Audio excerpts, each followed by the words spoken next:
Hello বন্ধুরা, motivate for life YouTube চ্যানেলে আপনাদের স্বাগত জানাই।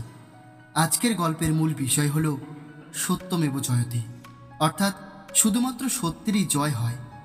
মিথ্যার আশ্রয় নিয়ে যারা অন্যের ক্ষতি করার চেষ্টা করে তাদের জীবনে কোনোদিন ভালো হয় না। কখনোই তারা জীবনে শান্তি ও সন্তুষ্টি লাভ করতে পারে না। আর আমাদের সমাজে বেশিরভাগ মানুষই এখন মিথ্যা আশ্রয় নেয়। সেই সময় তারা কাউকে মিথ্যা বলে খুশি হলেও পরে তারাই সেই মিথ্যার জন্য আফসোস করে। আর এই একটি মিথ্যা তার জীবনের সমস্ত শান্তি কেড়ে নেয়। তাই আপনিও যদি এই ধরনের মানুষ হয়ে থাকেন তাহলে গৌতম বুদ্ধের এই গল্পটি মন দিয়ে শেষ পর্যন্ত শুনুন। আর গল্পটি ভালো লাগলে লাইক, শেয়ার এবং সাবস্ক্রাইব করতে ভুলবেন না। তো চলুন বন্ধুরা, গল্পটি শুরু করা যাক। বুদ্ধদেবের কাকাতো একটি ছেলে ছিল, তার নাম দেবদত্ত। সে সবসময় বুদ্ধদেবকে নিচু দেখানোর চেষ্টা করত, কিন্তু তাকে সবসময় হারতে হতো। একবার বুদ্ধদেব যখন কপিলাবস্তু পৌঁছান, যেখানে তার জন্মের স্থান, সেখানে সে একজন রাজকুমার ছিলেন। তখন অনেক কুলীন বংশী রাজকুমার তার অনুগামী হয়। দেবদত্ত তাদের মধ্যে একজন ছিলেন।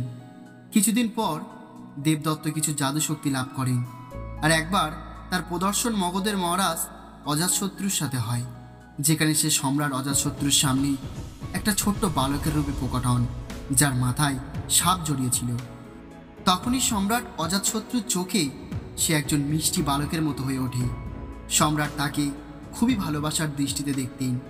কিছুদিন পর যখন দেবদত্ত মগধ থেকে বুদ্ধদেবের কাছে ফিরে আসেন, তখন সে নিজেকে বুদ্ধদেবের থেকে শ্রেষ্ঠ ঘোষণা করে দেয় আর সবার গুরু হয়, তাদের নেতৃত্ব করতে চায়। বুদ্ধদেবের শিষ্যদেরকে তার কাছ থেকে সরিয়ে দেওয়ার জন্য তিনি বলেন যে বুদ্ধদেব এখন বুড়ো হয়ে গেছে, তার বুদ্ধি ও শক্তি লোপ পেয়েছে, এই জন্য তার দ্বারা এখন আর কিছুই হবে না।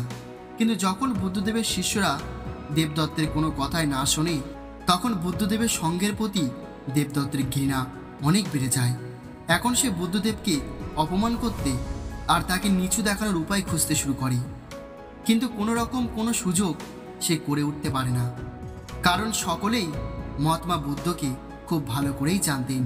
তাই দেবদত্ত অস্বস্তি হয়ে পুনরায় মগধে পৌঁছায় আর সম্রাট অজাতশত্রুকে তার পিতা মহারাজ বিম্বিসারকে বধ করার জন্য প্রেরিত করেন। কারণ মহারাজ বিম্বিসার বুদ্ধদেবকে অনেক বেশি সহযোগিতা করতেন। কিন্তু বিম্বিসারকে মারার এই চিন্তা সফল না হলে দেবদত্ত 16 জন ধনুকধারীকে বুদ্ধদেবকে মারতে পাঠান। কিন্তু বুদ্ধদেবের ব্যক্তিত্বের দ্বারা প্রভাবিত হয়ে তারা সবাই তার অনুগামী হয়ে যায়। এর ফলে দেবদত্ত উদ্ধারের পর এত পরিমাণে রেগে যায় যে যখন বুদ্ধদেব একটি পাহাড় পার করছিলেন, তখন তিনি বুদ্ধদেবকে মারার জন্য তার উপর একটা বড় পাথর ফেলে দেয়। কিন্তু সেই পাথরও বুদ্ধদেবের কাছে পৌঁছানোর আগেই রাস্তায় আরও দুটো বড় পাথরের সঙ্গে আঘাতের ফলে সেখানে থেমে যায়। এই ঘটনার পর দেবদত্তের ক্রোধের কোনো সীমা ছিল না। সে বুদ্ধদেবকে নিচু দেখানোর জন্য এতটাই অস্থির হয়ে পড়েছিল যে সে একদিন মগধ রাজ্যের আস্তাবলে গিয়ে নীলগিরি নামের বিশাল আকারের হাতিকে নেশাগ্রস্ত করিয়ে বুদ্ধদেবের মার্গে ছেড়ে দেয়। নেশাগ্রস্ত সেই বিশাল আকারের হাতি রাস্তা দিয়ে সব কিছু তছনছ করতে করতে যাচ্ছিল। যে তার সামনে আসতো সে তাকেই মেরে ফেলত। নীলগিরির আগমনের ফলে রাস্তায় এক বড় ঝড় নেমে আসে আর মানুষ এদিক ওদিকে ভয়ে দৌড়াতে শুরু করে। তখন বুদ্ধদেব সেখানে এসে পৌঁছান। আর ঠিক সেই সময় একজন মহিলা ঘাবড়ে গিয়ে নিজের শিশুটাকে হাতের সামনে ছেড়ে চলে যায়। যখনই নীলগিরি সেই বাচ্চাটির উপর পা এগোয়, তখন বুদ্ধদেব ঠিক ওই হাতিটার সামনে গিয়ে দাঁড়ান। তিনি হাতিটার চোখের দিকে তাকান আর তার মাথায় হাত বুলিয়ে দেন। বুদ্ধদেবের স্পর্শে নীলগিরি তার সামনে হাঁটু মুড়ে বসে পড়ে। এই থেকে সেখানে উপস্থিত মানুষ অবাক হয়ে যায়। সেখানকার মানুষের মধ্যে বুদ্ধদেবের জন্য সম্মান আরও অনেক বেশি বেড়ে যায়। আর নীলগিরি হাতির এই ঘটনার পর দেবদত্তকে পুরো মগধ রাজ্যের বদনামী হতে হয়। মানুষ দেবদত্তকে এত খারাপ কথা বলে আর তাকে নিয়ে এত মজা করে যে দেবদত্তকে সেই মুহূর্তে মগধ ছেড়ে চলে যেতে হয়।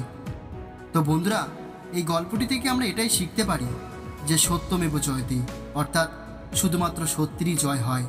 মিথ্যার আশ্রয় নিয়ে যারা অন্যের ক্ষতি করার চেষ্টা করে তাদের জীবনের লোভ, লালসা, ভয়, ক্রোধ এই সবই একমাত্র সঙ্গী হয়ে থাকে।